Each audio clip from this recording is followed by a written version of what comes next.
এই যে চা বানিয়ে নিয়ে চলে এলাম। এই দুপুরবেলায় যাদের আমার মতো না ঘুমানোর অভ্যাস আছে তাদের খুব প্রবলেম। দেখো, বাড়িতে সবাই ঘুমাচ্ছে কিন্তু আমার চোখে ঘুম নেই। দুপুরবেলায় আমি কিছুতেই ঘুমোতে পারি না। তাই একটু ভিডিও দেখলাম, একটু রিলস বানালাম।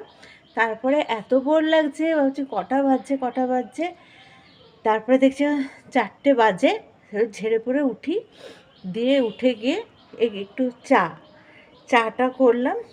দিয়ে এবারে এখানে একটু বারান্দায় যে বসবো, দেখো দেখতে পাচ্ছ কত মশা।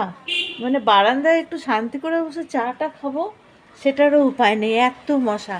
তো চলো আমি একটু চাটা খাই, তোমরাও চা খাও। 4টে বাজে, বিকেল তো হয়ে গেল। শীতকালে এমনিতেই ছোটো দিনের বেলা, 4টেতেই মানে সূর্য না ডুবো ডুবো করছে। তো চলো সবাই চা খাও, আমিও চা খাই। টাটা।